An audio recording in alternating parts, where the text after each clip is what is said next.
Home Alone is one of the most iconic Christmas movies ever made. The set design and music are so perfect it makes it feel like Christmas from the first frame to the last. One prop that I have always wanted to make is the Santa face wreath on the front door of the MCCALLISTER'S home. And that is exactly what we're gonna do today. Now, the first time we see this wreath is at the beginning of the movie, right after Buzz eats all the cheese pizza. Kevin goes buck wild on the whole operation. His mom drags him upstairs, and while everybody is asleep, there's a storm kicking up outside. The wind is blowing like crazy, shaking all the trees, and we get our first look from overhead. The camera switches to a lower angle where we can see the whole wreath, and then it zooms in right on Santa's face. So we're gonna back this up and freeze it so we can see exactly what we need. So from the top, we can see we have a basic wreath, some red ribbon, a horn, and some red berries. From the second angle, we can see that we have a big red bow made from the same ribbon, only we can tell that it has gold trim.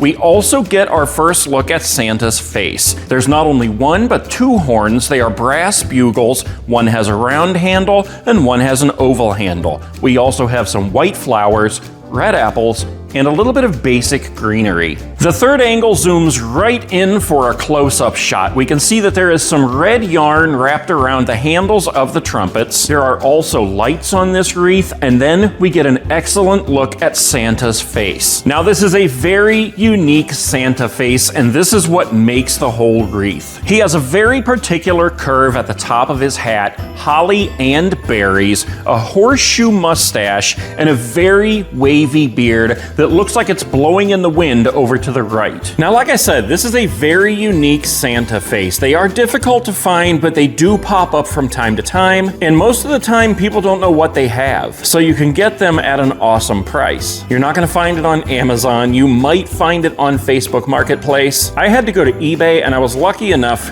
to get two. These things are awesome. I actually had to print out a picture and keep it beside the computer as I was searching eBay to compare with everything I found, because there are some very similar ones out there. Now, I paid about 30 bucks a piece for these. I see that there's been a couple of other ones that have sold for about 50, and in nowhere on those listings do they mention Home Alone. So being a former eBay seller myself, I know that if I were to sell one of these and talk about what it is in the listing, I'd probably get 100, maybe even 200 bucks for it. So before too many people see this video, get on eBay and find you one for 25 bucks. So before we get down to making these, let's talk about what we have and where I got them. First off is this wreath. This is a 24-inch wreath. This one already has some red berries on it. It has a little bit of, well, I guess it's greenery. They're kind of green. It's got these white things over here. We can take those off if we need to, but this is the wreath we're going to use, and I believe this was 30 bucks at Michael's Craft Store. Next up, we have our red ribbon, and this is red ribbon with a gold trim on it, just like in the picture. And this I just picked up off of Amazon. I bought this bundle of white flowers from Michael's store because you can break these down into the little 4-leaf flowers that we see on the wreath in the picture. And these are hydrangeas if you want to look those up. I also bought a bag of fake apples from Michael's. These are just foam apples. These are the regular size apples like you see in a grocery store. And I also bought a bag of small apples. These are about the size of crab apples, because looking at the picture, it looks like there's both small and large apples on the wreath, as well as the smaller red berries. We saw that there were brass horns on the wreath. So again, I went on eBay and I found these. These are made by Enesco. These are straight out of the 90s. These are the perfect size for what we need. This one has the oval handle on it, and you can see that this is actually a candle holder. I don't know if that's what they actually used in the original wreath in the movie, but I matched it up the very best I could. This is about a 6-inch horn, and I actually ordered some other ones with the round handle on them as well. We also have lights on the wreath, and I bought these little warm white dome lights. These are battery operated. These will serve the purpose, but they're not the same kind that were on the wreath. These are little LED lights, where the ones on the wreath are like the elongated ones. I don't even think these existed at the time the movie was made, but I couldn't find the other kind, so we're gonna have to go with these. And last but not least, we have the Santa face. We already talked about that. Get on eBay and find one of these. When I searched for it, all I did was put in vintage Santa face wall plaque. Wall hanger, you kind of have to mix it up sometimes. If you search for wall plaque and you can't find one, change it to wall hanger. But yeah, take a good look at it. We got the dip in the hood here. We've got the holly and the berries. We've got the horseshoe mustache, the beard that looks like it's blowing over in the wind. And that look on his face is what really does it. It's almost a sinister look. Most of the Santa wall plaques you find, he's smiling, he has the rosy cheeks, but this one in particular looks like something sinister is about to happen. Now, I think we're gonna be able to put this together using only a few things. We've got a hot glue gun, some hot glue sticks. I've got some black nylon cable ties. These are zip ties. And then of course I have some scissors and a razor. I think that's all we're really gonna need to make this happen. So the first thing I wanna do is fluff up my wreath and remove anything that we really don't want on there. Most of this is green so it can stay, but we're gonna take off the pine cones, these little white pieces here. And I think the big leaves too, because they really don't belong on there. Now if I flip this over a second, I can show you that there are two metal rings on the back. There is a little ring on the top, which tells us what is the top of the actual wreath. So this is a good sturdy wreath. Now using that ring on the top as a guide, the first thing I want to do is apply our Santa face. That way we know what's up and what's down when we turn it over. Plus we can work around the face with everything else that we're going to apply because we don't want to put anything over top the face. So now that we know that's looking good, let's go ahead and flip it back over here. I think I want to start with the lights. This pack of lights actually has a little battery pack with it that actually requires 3 AAA batteries. Right here behind the Santa face will be the perfect place to mount this. So if we take a look at this box here, you can see where there's a timer on and off switch on this side. Then we flip it over and this is where the batteries go. I was thinking we could just hot glue it inside the back of the Santa head, but then I realized we can't do that because we have to be able to access both sides of the box. So I went ahead and zip tied it at the top and the bottom, put some hot glue on, and that will hold it into place. Now that that's dry, we can flip this back over and start weaving our lights through the wreath. We're just gonna take them around the perimeter here, weave them in and out of these branches. Now honestly, those would probably be just fine as they are, but we're gonna go ahead and take some zip ties and zip tie it into place in just a few areas around the wreath. One down here and then maybe another one up here at the top. All right, so we got our wreath, our Santa face, and the lights on so far. So I think we'll put our trumpet on next. I've called this everything from a trumpet to a bugle to a horn. The other one with the round part is actually a French horn, but this belongs right about over here, and I think we can go ahead and just zip tie this into place. No matter what we use, you're either gonna see the hot glue or the zip tie, but the zip tie is black, so it will disappear better among those branches. In fact, there's just enough room between here to put that zip tie so that we can attach it to the branches and you won't even see it. We'll go ahead and use 2 of those, wrap that around the metal ring, tie it up, pull that tight, tuck it in. We may need to move some of these things around so that you can see that better, but we can see it poking out there, so that's good. And I just realized that we never put our red yarn on the horn handle. So we will come back to that a little bit later, but let's move on here. So let's go ahead and do our white flowers next. We can just come in here with our scissors and cut these off at the stem. And you really only see a few of these in the picture, so we're not gonna overdo it. We're basically just gonna put these in different random areas around the wreath and then we'll hot glue them in place. Just kind of make a plan with them here before we do anything. I think that actually looks perfect as it is.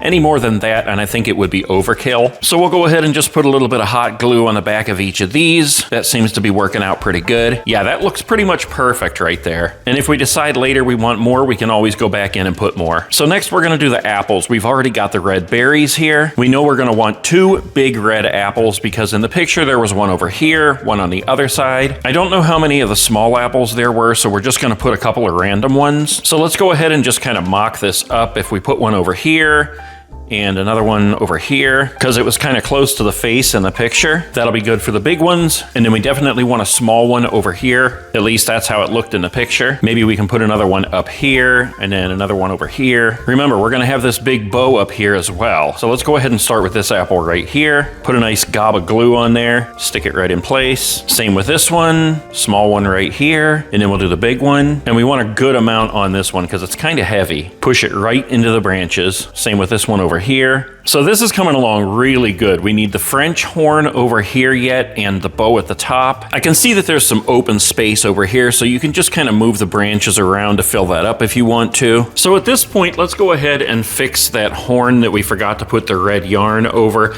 And what I'm actually going to be using here is macrame cord. This is red. I got this from Amazon as well.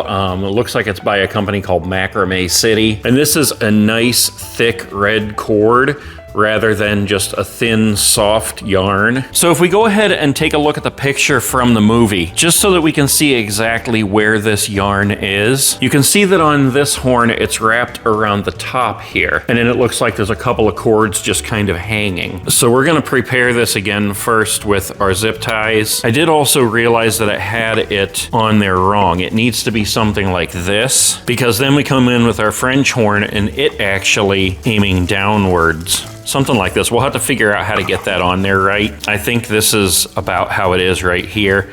Although when we put it in place, we might have to put a little bit of greenery over it because you don't really see the whole thing in the picture, and we certainly don't want it to cover Santa's face. So we'll come back to that one. Let's go ahead and get this one wrapped up here. We're gonna put one zip tie in place, and let's just get a good healthy amount of the yarn here. Run that piece along the top, and then we'll just start wrapping this through here. And it looks like it makes a crisscross pattern like that. And we'll just tie it off on the other end here. And then there's our extra little piece that kind of hangs down. So there's one.